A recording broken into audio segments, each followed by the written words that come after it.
Reflection, Chapter 26. Well, you see, Captain, it's quite a long story.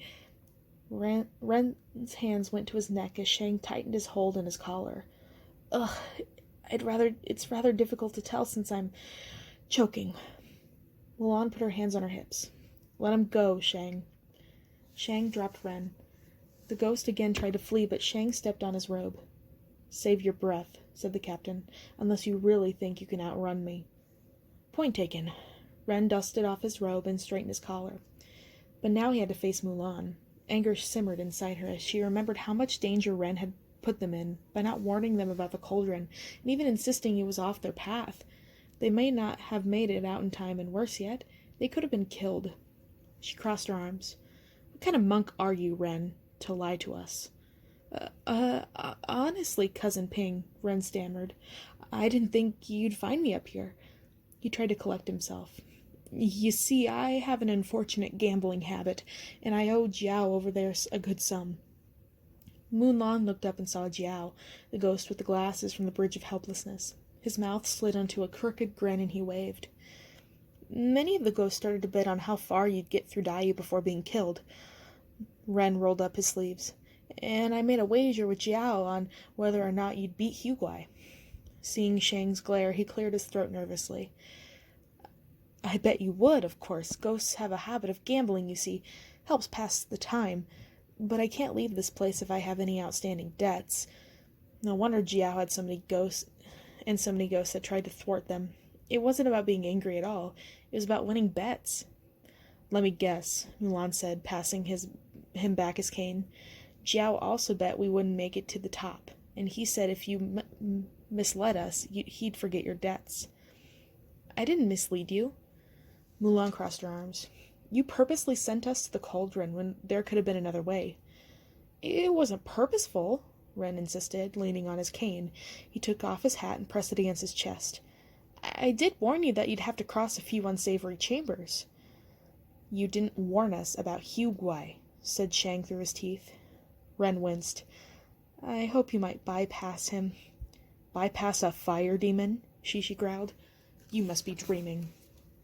It was the fastest way, Ren insisted, cowering over Shishi and Shang's glares. The monk pressed his hands together and composed himself. Besides, I had faith you would defeat him. Shishi harumphed. You did now. Ren held his hat as a shield. Cousin Ping, he appealed. You are so clever after all. Most everyone is quite happy that you vanquished him. It'll make traveling around Daiyu so much easier. So now she's a hero thanks to you? Shishi cried. You could have gotten us all killed. She? Ren repeated. Mulan sighed. Best to come clean to her ancestor. I am Fa Mulan. I made up the name Ping so no one would become suspicious when I took Baba's place in the army. Ren drew a sharp breath. So you lied to your ancestors. Sounds familiar. She lied to do a good deed, said Shang sharply. Not so she could pay off your gambling debts. You two aren't the same. Not at all.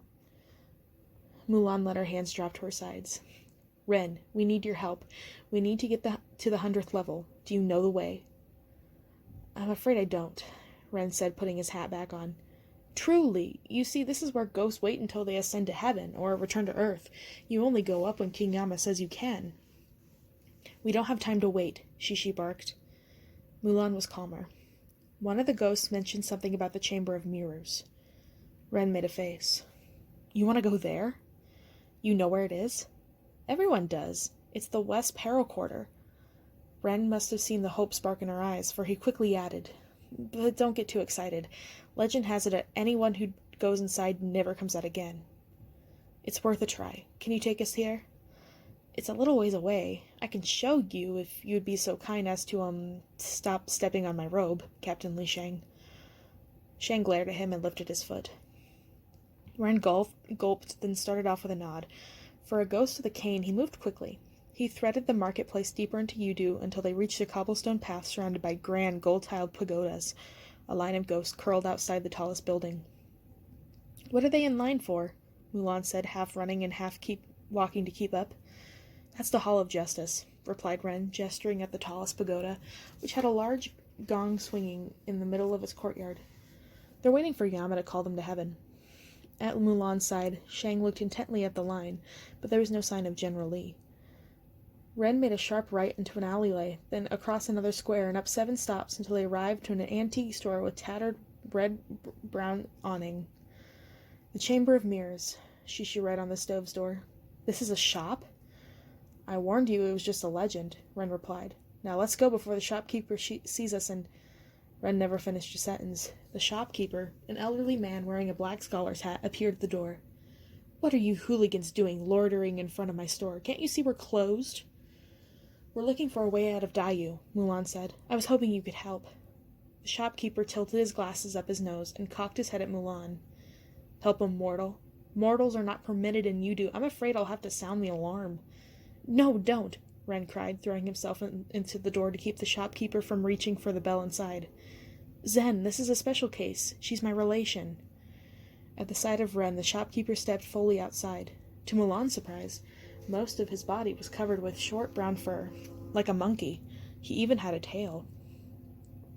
"Fa Ren," said Zen, the shopkeeper, with a click of his tongue. "After 79 years, you finally decide to come back and pay your debts. You owe me 8 gold coins." "That's not why I'm here," Ren said, "but I'll have the money. Soon." "Will you now?" Zen glared at the 3 of them, focusing especially on Shishi. "There is no exit anywhere on this level. Now go away before I call the guards." Zen spun around to re-enter his shop, but Mulan caught the door before he closed it. "This is the Chamber of Mirrors, isn't it? All the ghosts in the marketplace say the way out of Dayu is through here." "Why, of all the impertinent—" Zen growled at her, but Mulan wouldn't let go of the door.